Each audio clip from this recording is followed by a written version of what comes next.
Hallelujah, hallelujah. परमेश्वर के नाम की महिमा हो।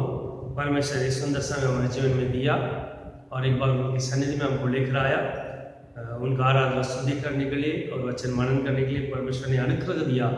इसलिए परमेश्वर को धन्यवाद देते हुए हम सीधा वचन की ओर चलते हैं। हम प्रेरित काम को मनन करते हुए आ रहे। पिछली बार सबरस के बारे में हम देखे थे, अभी उसको आगे और भी देखेंगे। उसके बारे में पढ़िए प्रेरितों का काम 6 अध्याय में पढ़िए वचन 10वां वचन। परंतु उस ज्ञान और उस आत्मा का जिससे वो बातें करता था वे सामना न कर सके। ठीक है, यहाँ पर सबरस के बारे में लिखा है, जिस तरीका से वो बात करता था, जितना परमेश्वर ज्ञान उनमें भरा हुआ था, उसके सामने कोई भी क्या नहीं कर पाया, खड़े नहीं हो पाया, क्योंकि वो इतना ज्ञान से भरा हुआ था। वो जो भी बात करता था उसके सामना करने के लिए किसी को हिम्मत नहीं था, क्योंकि वो पवित्र आत्मा से क्या हुआ था। लेकिन वो लोग क्या किए थे, वचन में लिखा है, झूठा गवाही खड़ा किए। 11 वचन में लिखा, इस पर उन्होंने कई लोगों को उभारा जो कहने लगे कि हमने इसको मूसा और परमेश्वर के विरोध में निंदा की बातें कहते सुना है। झूठा गवाही खड़ा किया। बहुत लोगों को क्या किया, लोगों उभारा और बोला ये स्तेफनोस किसके विरोध बात कर रहा है, मूसा के विरोध बात कर रहा है ना।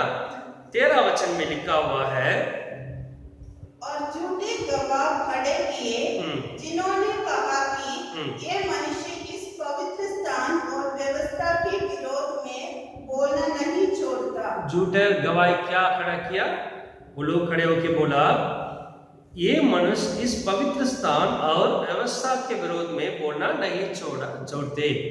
मतलब क्या झूठा गवाह है, स्तेफनोस जो है ये पवित्र स्थान मतलब यरूशलेम मंदिर और व्यवस्था जो मूसा के द्वारा दिया हुआ था, इसके विरोध क्या करते हैं, बोलते रहता हर बार, कभी बोलना बंद नहीं किया, उसके विरोध बातें करता रहता है ना। क्योंकि 14 वचन में हमने उससे ये कहते सुना है कि यदि यीशु नासरी इस जगह को डाल देगा और उन रीतों को बदल डालेगा जो मूसा ने हमें सौंपी है ना। क्या बोलते हैं कि यीशु मसीह जाप क्या कर देगा, ढा देगा, नाश कर देगा, और उन रीति जो मूसा के द्वारा दिया हुआ उसको क्या कर देगा। क्योंकि ये लोग रीति रिवाज को बहुत पालन करते हैं, यहूदी लोग, जो मूसा के द्वारा दिया गया जो रीति रिवाज को, जो व्यवस्था को ये लोग क्या करते हैं, पालन करते हैं। तो जबकि स्तेफनोस ने ऐसे कुछ बोला नहीं, बल्कि ये लोग क्या किया, ऐसे झूठा गवाही खड़ा किया, है ना। तब सब लोगों ने 15 वचन में, तब सब लोगों ने जो सभा में बैठे थे उसकी ओर ताक कर उसका मुखड़ा स्वर्गदूत का सा देखा। इसका मतलब क्या, उसको पकड़कर कहां पर लेके चले गए, सभा सामने, जो ये बड़ा याजक रहता, महायाजक और सदकी फरीसी सब क्या करते, न्याय शास्त्री सब रहते, वहां पर इसको क्या किया, खड़े किए, है ना। अभी खड़े करने के बाद अभी पढ़िए 7 बातें 1 वचन में। तब महायाजक ने कहा क्या ये बातें यूं ही है। अभी महायाजक वो जो सभा का जो हेड लीडर है, वो कहता है अच्छा ऐसे बातें यूं ही है, ये बात यूं ही है, तुम ऐसे झूठा, तुम परमेश्वर के विरोध और मूसा का जो आ गया इसके विरोध बात करते हो, ऐसा है ये बात। क्योंकि तो सब विश्वास कर दिया। अभी स्तेफनोस को क्या जवाब देना चाहिए था, नहीं नहीं मैंने ऐसा नहीं कहा, मैं जो ये बोलना चाहता था वो बोलना चाहता था, है ना। उसके विरोध झूठा गवाही खड़े किए। उन्होंने कहा ये इस मंदिर को नाश कर देगा मसीह और रीति रिवाज को बदल देगा बोल के झूठा गवाही बता रहे थे। अभी महायाजक मतलब उस सभा के सामने जब खड़ा किया तो महायाजक पूछ रहा है ये बात यूं ही है, तो इसने क्या जवाब दिया बोल के हम क्या करने वाले हैं, मनन करने वाले। कुछ 12 चीजों को ये उनके बीच में क्या कर रहा है, जवाब नहीं दिया, बल्कि वचन में से लेके कुछ 12 मुख्य इंपॉर्टेंट चीज के बारे में वो क्या कर रहा, वहां पर बता रहा। बताने के बाद ही 7 बातें आखिरी में हम पढ़ेंगे। वो लोग पत्थर मार के स्तेफनोस को क्या कर दिया, लेकिन ये जितना बोलना चाहता था सब कुछ क्या कर दिया, बोल दिया, है ना। अभी दूसरा वचन पढ़िए, क्या उन्होंने कहा। उसने कहा, हे भाइयों और पितरों सुनो, हमारा पिता इब्राहिम हारान में बसने से पहले जब मेसोपोटामिया में था तो तेजोमय परमेश्वर ने उसे दर्शन दिया, है ना। अभी जब स्तिफनुस में जवाब दिया था, क्या जवाब नहीं दे रहा, उन्होंने जो कंप्लेन किया, झूठा गवाही खड़ी करके इस विरोध बोला, उसके बारे में जवाब नहीं दिया, उसके बदले में जवाब नहीं दिया, बल्कि उसके बारे में पूछा जा रहा, महायाजक उसके बारे में पूछ रहा है। लेकिन जवाब क्या दिया है, कुछ मुख्य 12 चीजों के बारे में यहाँ पर बोल रहा है, उसके बारे में हम पढ़ेंगे। पहला चीज क्या है, स्तिफनुस ने इब्राहिम का इतिहास के बारे में बोलना शुरू किया। स्तिफनुस में जो जवाब दिया, कहां से जवाब दे रहा है, इब्राहिम का इतिहास के बारे में उन्होंने बातें शुरू किए। पहला क्या है, spoke about the history of Abraham. Ibrahim का इतिहास के बारे में क्या किया, उन्होंने बोला। दूसरा चीज पढ़िए, तीसरा वचन में लिखा है, और उससे कहा कि तू अपने देश और अपने कुटुंब से निकलकर उस देश में चले जा जिससे मैं तुझे दिखाऊंगा। दूसरा चीज किसके बारे में बोल रहा है, इब्राहिम का बुलाहट के बारे में बोल रहा है। सेकेंड पॉइंट क्या है, spoke about the calling of Abraham. पहला क्या है, अब्राहम का history, from where he started his journey, कहां से वो अपना जर्नी शुरू किया, कहां पर आया, हारान में, वो सब बोल रहा है। दूसरा किसके बारे में, उसका बुलाहट के बारे में क्या कर रहा है, लोगों को समझा रहा है। तीसरा क्या कर रहा, पढ़िए 5वां वचन में, और उसको कुछ मिला स्वर्ण पर फेंकने भर की भी उसमें जगह न दी, परंतु प्रतिज्ञा की कि मैं ये देश तेरे और तेरे बाप तेरे वंश के हाथ कर दूंगा।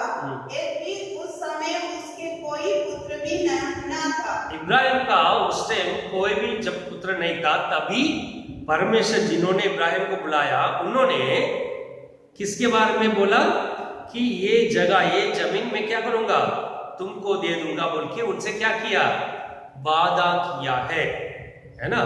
तीसरा किसके बारे में वो सुना रहा, परमेश्वर जिन्होंने इब्राहिम को बुलाया, उनके द्वारा किया गया वादा, प्रॉमिस के बारे में क्या कर रहा है, सुना, है ना, कि इस जमीन को मैं क्या करूंगा, तुम्हारा संतति को दे दूंगा, तुम्हारा जो आने वाला वंश है उनको क्या करूंगा, सौंप दूंगा बोल के। पहला क्या, किसके बारे में बात किया, इब्राहिम का चरित्र, मतलब इतिहास के बारे में बोल रहा है। दूसरा क्या है, इब्राहिम का बुलाहट के बारे में बोल रहा है कि परमेश्वर कहां से उन्होंने बुलाया और कहां पर लेकर आया बोल के बता रहा। तीसरा प्रॉमिस, परमेश्वर इब्राहिम को जो वादा किया उसके बारे में क्या कर रहा है, बता रहा।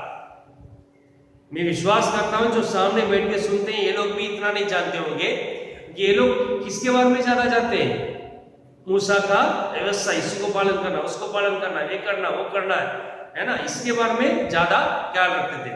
लेकिन उसके पहले क्या हुआ बोल के हो सकता पढ़े किए होंगे, लेकिन ज्यादा हम भी क्या करते हैं, वचन में ज्यादा पढ़ते नहीं। कौन सा किताब, लेवी व्यवस्था पढ़ेंगे ही नहीं, विलाप गीत पढ़ेंगे ही नहीं, है ना। और ज्यादा कौन सा वचन पढ़ेंगे, भजन संगीता पढ़ेंगे। हर बार जब दुखी हो, जब संकट में हो, जब खुशी हो, तब भी क्या करेंगे, भजन संगीता पढ़ेंगे। बल्कि हम मसीह के लोग हैं, ज्यादा हम क्या नहीं करते, है ना। इसलिए ये स्तिफनुस क्या कर रहा, शुरू से लेके बता रहा इब्राहिम का इतिहास, इब्राहिम का बुलाहट, और परमेश्वर ने इब्राहिम के साथ जो किया हुआ वादा के बारे में क्या कर रहा, बता रहा। अभी 6 वचन पढ़िए, अगला क्या कर रहा है, और परमेश्वर ने यूं कहा कि तेरी संतान के लोग पराए देश में परदेशी होंगे और वे उन्हें दास बनाएंगे और 400 वर्ष तक दुख देंगे। और 4th पॉइंट क्या बता रहा, इब्राहिम का उसका पीढ़ी है, उसके भविष्य का खुलासा कर रहा है। परमेश्वर ने इब्राहिम को उसका संतान का जीवन में क्या होने वाला बोल के उसको क्या कर रहा, खुलासा कर रहा परमेश्वर, है ना। He spoke about the future of Israel, या तो future of Abraham's generation by Almighty God. जो परमेश्वर ने इब्राहिम का जो पीढ़ी है उसका भविष्य का जो खुलासा किया उसके बारे में क्या कर रहा है, बता रहा है ना। फोर्थ पॉइंट क्या है, इब्राहिम को जो पीढ़ी है उसका भविष्य का खुलासा जो परमेश्वर ने किया उसके बारे में क्या कर रहा है, उनको बता रहा कि तुम्हारा संतान आने वाला समय में क्या करेंगे, मिस्र देश में चले जाएंगे, वहां पर 400 वर्ष मिस्र देश का क्या करेंगे, सेवा करेंगे, गुलाम बने रहेंगे बोल के वो क्या कर रहा है, बता रहा। अगला क्या चीज बता रहा, पढ़िए 8वां वचन में लिखा है, और उसने उसे कतने की वाचा बांधी और इसी दिशा में इसहाक और उससे उत्पन्न हुआ और 8वें दिन उसका खतना किया गया और इसहाक से याकूब से 12 कुलपति उत्पन्न हुए। ठीक है, किसके बारे में बता रहा, परमेश्वर का वाचा जो इब्राहिम के साथ परमेश्वर ने बांधा था, covenant. God made his covenant with Abraham. क्या कवनेंट था, क्या वाचा है, कतना करना, है ना। इब्राहिम के साथ परमेश्वर ने वाचा बांधी, उत्पत्ति में लिखा हुआ। हम आने वाले समय में एक एक करके पढ़ेंगे। वो वाचा क्या है, खतना करना, है ना। तो 5वां पॉइंट क्या है,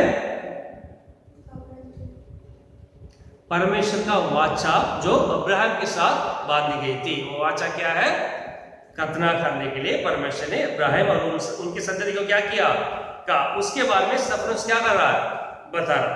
अगले पॉइंट क्या बता रहा, पढ़िए 9 वचन में लिखा है, और कुलपतियों ने यूसुफ से ताक करके उसे मिस्र देश जाने वाले के हाथ भेजा, परंतु परमेश्वर उसके साथ था।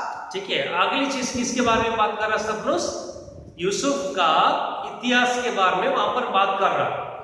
यूसुफ जो 12 पुत्र में से एक व्यक्ति आया था जिसका नाम यूसुफ है ना।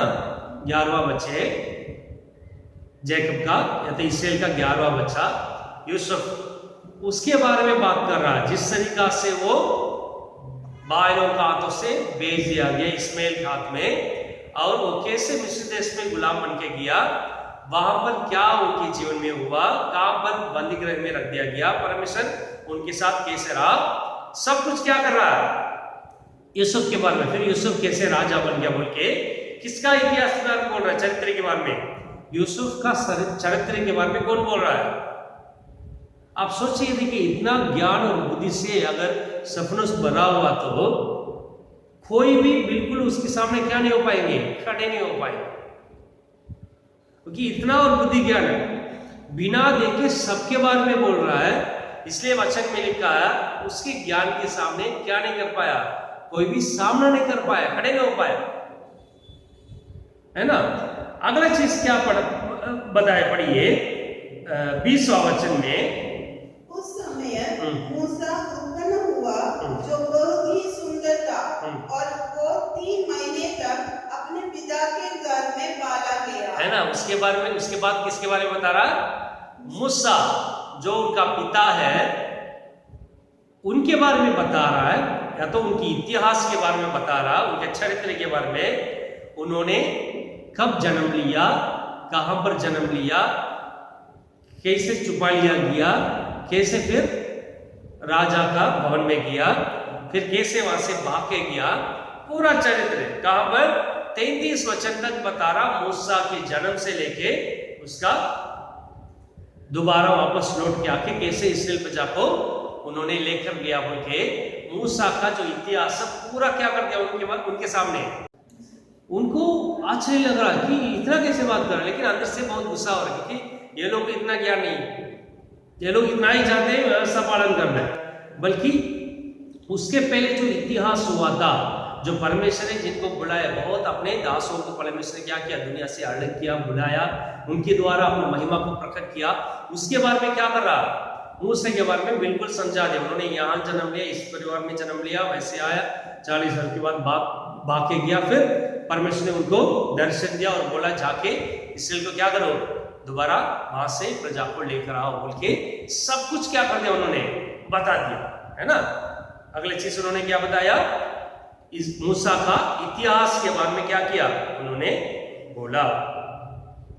और पढ़िए 34 वचन में, मैंने सचमुच अपने लोगों की दुर्दशा को जो मिस्र में है देखी है और उनकी आंख और उनका रोना सुन लिया है, इसलिए उन्हें छुड़ाने के लिए उतरा हूँ। अब आ, मैं तुझे मिस्र में भेजूंगा।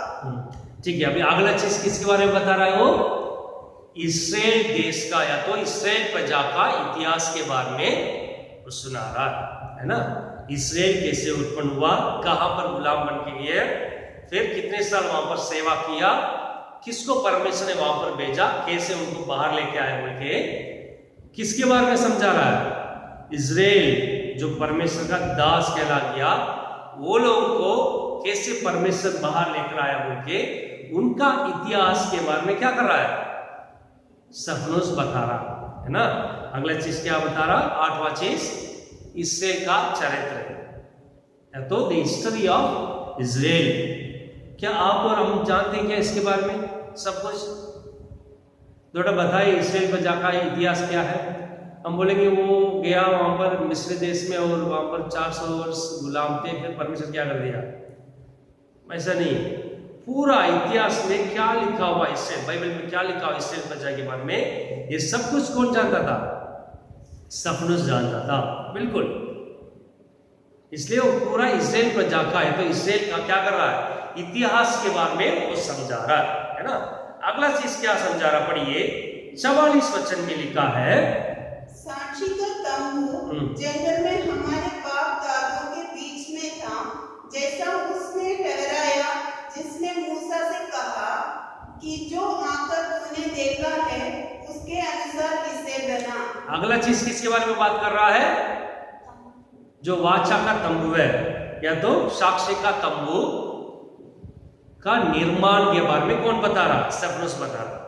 मूसा को परमेश्वर ने पर्वत में बुला के, परमेश्वर नीचे उतर के रहने के लिए एक निवास स्थान बनाना, उसको निर्माण करना बोल के मूसा को जो दिखाए परमेश्वर ने पर्वत में, उसके अनुसार क्या किया मूसा ने, नीचे आके साक्षी का तंबू बनाया, है ना, वाचा का तंबू, जहां पर परमेश्वर के आके क्या करता, वास करता परमेश्वर। तो अगला चीज किसके बारे में बता रहा, साक्षी का जो तंबू है उसका निर्माण के बारे में क्या कर रहा है, बता कैसे उन्होंने निर्माण किया, कौन मूसा को दिखाया, कैसे उन्होंने बनाया बोल के साक्षी का जो तंबू है उसका निर्माण के बारे में क्या कर रहा है, बता, है ना। अगला चीज क्या बता रहा, पढ़िए 47 वचन में 47, परंतु सुलेमान ने उसके लिए घर बनाया, है ना। 10वां पॉइंट क्या, 10वां चीज किसके बारे में बता रहा, जिस मंदिर में वो लोग खड़े होकर बात कर रहे हैं, जिस मंदिर के विरोध सफनुस बात किया बोल के झूठा गवाही खड़े किया, अभी उसमें आ रहा कि इस मंदिर को किसने बनाया, सुलेमान ने बनाया। उसके पीछे वाला वचन पढ़ेंगे कि कैसे दाऊद का आशा था कि परमेश्वर का वास करने के लिए एक जगह चाहिए, मैं बनाऊंगा बोल के उन्होंने आशा किया। उसके बाद सुलेमान के द्वारा इसलिए मंदिर बनाया गया बोल के कौन बता रहा, सफनुस बता रहा। 10वां पॉइंट क्या है, यरूशलेम मंदिर का निर्माण के बारे में क्या कर रहा है, बता, 10 पॉइंट बता दिया, है ना। अगला चीज क्या कर रहा, पढ़िए 49 वचन में 49, कि प्रभु कहता है, स्वर्ग मेरा सिंहासन और पृथ्वी मेरे पांवों तले की पीढ़ी है, मेरे लिए तुम किस प्रकार का घर बनाओगे और मेरे विश्राम का कौन सा स्थान होगा, है ना। अभी किसके बारे में बता रहा है, ये सब बताने के बाद कहां से शुरू कर रहा है, देखिए इब्राहिम से शुरू कर रहा है, शुरू करके सब धीरे धीरे बताने के बाद आखिरी में जिस मंदिर में खड़े थे उनके उसके बारे में बात करके अभी बता रहा है कि प्रभु कहता है स्वर्ग मेरा क्या है, सिंहासन है, पृथ्वी मेरे पांव तले की पीढ़ी है, मेरे लिए तुम किस प्रकार का घर बनाओगे और मेरे विश्राम का कौन सा स्थान होगा। अभी उनको समझा रहा है, हो सकता है ये इतना मंदिर है, बड़ा मंदिर है, लेकिन प्रभु ये कहता है कि मैं कहां वास करता हूं, सिंहासन क्या मेरा आसमान है, और कहां पर पैर रखता हूं मैं, पृथ्वी में, तो मेरे लिए कैसे तुम घर बना सकते हो, तो मैं किसमें वास नहीं करता हूं।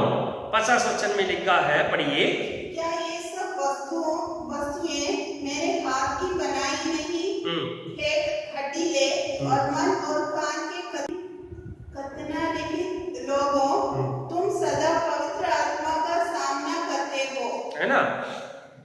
अभी किसके बारे में बता रहा है कि उनको समझा रहा है कि ये सबको परमेश्वर ने बनाया, इसलिए परमेश्वर कहता मैं ऐसे हाथ से बनाए हुए मंदिर में वास करता हूं क्या, ये मेरा निवास हो सकता है क्या।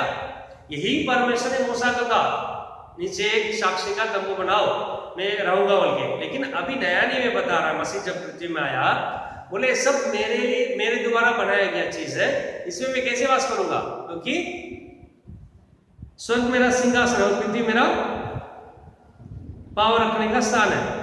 क्योंकि ये यहूदी लोग सोच रहे हैं परमेश्वर कहां पर वास करेगा, बस ये जो मंदिर बना दिया इसके अंदर ही वास करेगा, उसको उतना ही क्या किया, जगह दिया, क्योंकि मूसा ने एक तंबू बनाया उसके अंदर परमेश्वर क्या किया, आया बोल के। लेकिन अब स्तिफनुस बता रहा ऐसा नहीं है, क्या परमेश्वर ऐसा को बनाया नहीं क्या, ये जो कुछ हम देखते हैं परमेश्वर के द्वारा बनाया गया नहीं क्या। परमेश्वर कहता है कि स्वर्ग उनका सिंहासन है, ये पृथ्वी उनका पांव रखने का स्थान है, इसलिए परमेश्वर कहता है परमेश्वर हाथ से बनाया हुआ जगह में क्या नहीं करता, वास नहीं करता, बल्कि कहां वास करता है, हम में वास करता है। अभी क्या बताना चाहता वो, हमसे परमेश्वर ने जो इस दुनिया में आए थे उनके द्वारा किया हुआ वादा के बारे में उनको बता रहा है कि हम परमेश्वर का क्या है, मंदिर है ना, जो परमेश्वर इस पृथ्वी में जन्म लेके आया, जिसका नाम मसीह यीशु है, उनके द्वारा हमने हमारा जीवन में किया हुआ वादा के बारे में बता रहा है। हो सकता है आज से बना हुआ मंदिर खड़े हो, लेकिन उसमें नहीं, बल्कि मैं किन में वास करूंगा, तुम्हारे अंदर वास करूंगा, कि तुम मेरा रहने का जगह है बोल के परमेश्वर जो वादा किया उसके बारे में सबको क्या कर रहा है, बता। आखिरी चीज क्या बता रहा, पढ़िए 52 वचन में, भविष्य वक्ताओं में से किसको तुम्हारे बाप दादों ने नहीं सदाया, और उन्होंने उस धर्मी के आगमन का पूर्व काल से संदेश देने वालों को मार डाला, और अब तुम भी उसके पकड़वाने वाले और मार डालने वाले हुए। कहां पर आगे आखिरी में खत्म कर रहा है, भविष्यवक्ता को मार डाला, आखिरी में तुम आके किसको भी मारा, मसीह यीशु को भी क्या कर दिया, मार दिया बोल के स्तिफनुस आखिरी में कहां पर आके खत्म किया, about the death of Jesus Christ, crucifixion of Jesus Christ, तुमने किसको भी मार डाल दिया। देखिए कितना अच्छा बता रहा, जो स्वर्गीय परमेश्वर अब्राहम को बुलाया, मूसा को बुलाया, यूसुफ के साथ साथ अब्राहम के साथ था, जैकब के साथ था, इस्राएल के साथ था, यूसुफ के साथ था, फिर मूसा के द्वारा जो साक्षी का तंबू बनाया गया उसमें वास किया। उसके बाद दावीद के बारे में बता रहा, वो एक मंदिर बनाना आशा करता था, सुलेमानी मंदिर बनाए, उसमें वास किया, सब कुछ बता के आखिरी में बोल रहा है वही मसीह पृथ्वी में आया, वही परमेश्वर है। उन्होंने कह दिया ये घर से बनाया घर में क्या, हाथ से बनाया घर में क्या नहीं करता हूँ, वास नहीं करता हूँ, बल्कि तुम में वास करता हूँ, बल्कि इस पृथ्वी में आ गया। लेकिन तुम लोग ने जिस परमेश्वर को बार में गमन करते हो, उस परमेश्वर जब तुम्हारे पास आए थे तुम उसको पकड़ के क्या कर दिया, मार डाल दिया, क्रूस पे चढ़ा दिया। कितना ज्ञान और बुद्धि देखिए। उसके बाद ही लिखा हुआ ये सब है ना, उसके बाद ही ये सब लिखा हुआ, लेकिन शुरू से लेके कितना अच्छा बोल दिया। देखिए इतना ज्ञान और बुद्धि, इसलिए वचन में लिखा हम पहले पढ़े थे, उसके सामना कोई नहीं कर पाया। हालेलुया। इसलिए वो लोग नीचे लिखा हुआ उनको देखे गुस्सा होके पत्थर लेके क्या कर दिया, मार दिया। उसके बारे में हम जानते हैं। लेकिन 12 चीज के बारे में मैं आपको कह दिया। उस 12 चीज के बारे में सफनस में सभा के सामने खड़े होके महायाजक जब पूछ रहा था, बात ऐसा है तुमने परमेश्वर के विरोध या मंदिर के विरोध में, रीति रिवाज के विरोध में बात किया? जब उन्होंने सवाल किया, सफनस ने उनका सवाल का जवाब नहीं दिया, बल्कि पवित्र आत्मा क्या बोलना चाहता तो उसको क्या किया, बोला। इतना ज्ञान और बुद्धि भरा। हालेलुया, है ना। 12 चीज के बारे में मैं कहा। लेकिन ये विश्वास मत करो, ये सब जानने के बाद लोग आपको पसंद करेंगे बोल क्या मत करो, विश्वास मत करो। वचन में लिखा, इतना जानने वाले को, इसके बारे में कहने वाले को लोग ने क्या किया, खुद उनका ही महायाजक पत्थर मारा। हालेलुया। लेकिन हमारा काम है, परमेश्वर ने ये जो पवित्र शास्त्र हमारा हाथ में दिया हुआ है ना, फ्रीली, तो इसके बारे में हमको जानना बहुत आवश्यक है। हालेलुया। इस 12 जो पॉइंट्स में बताए, इसके बारे में आप लोग क्या करना बहुत आवश्यक है, मनन करना बहुत आवश्यक है। हालेलुया, है ना। हम भी ऐसे सपने समान बनना है। इसके बारे में सब पढ़ेंगे तो पवित्र आत्मा क्या कर देगा, इस वचन को हमारे हृदय में क्या कर देगा, लिख देगा। तो दुनिया में जो पत्थर लेके खड़े हैं हमारे विरोध, उसके सामने उसके बारे में चिंता नहीं करेंगे, बल्कि क्या करेंगे, हम जो परमेश्वर के वचन मेरे अंदर रखा हुआ है उसके बारे में बोलते रहेंगे। क्योंकि हमारा बर्तन जो है, हमारा जो हृदय परमेश्वर का वचन से इतना ज्ञान और बुद्धि से भर देगा ना, हम जो दुनिया का क्लेश के ऊपर अपना मन नहीं लगाएंगे, बल्कि जो वचन को हमारे पास जो है वही तो बांटेंगे, उसको क्या करेंगे, बांटते रहेंगे। हालेलुया, है ना। दुनिया में जो हम कष्ट और क्लेश देखते हैं, इट इज नॉट परमानेंट। ये क्या नहीं है, परमानेंट नहीं है, सदा हमारे साथ नहीं रहेगा। It's a temporary dust. Temporary जो गंदा है हमारे ऊपर आता है, हमको हमारे ऊपर आने की कोशिश करता है, दुनिया का चीज है, ये सब टेम्पररी है।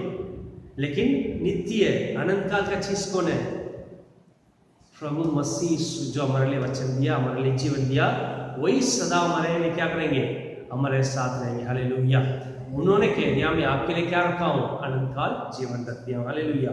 इसलिए वचन सबको हमको क्या करना पड़ेगा, मनन करना पड़ेगा। परमेश्वर इस वचन के द्वारा आपको आशीष करेगा। हम आंखें बंद करके प्रार्थना करेंगे। ये परमेश्वर, स्वर्गीय परमेश्वर जो स्वर्ग में वास करता है, स्वर्ग आपका सिंहासन, पृथ्वी आपका पैर रखने का स्थान। परमेश्वर आपके चरणों में हम अर्पण करते हैं।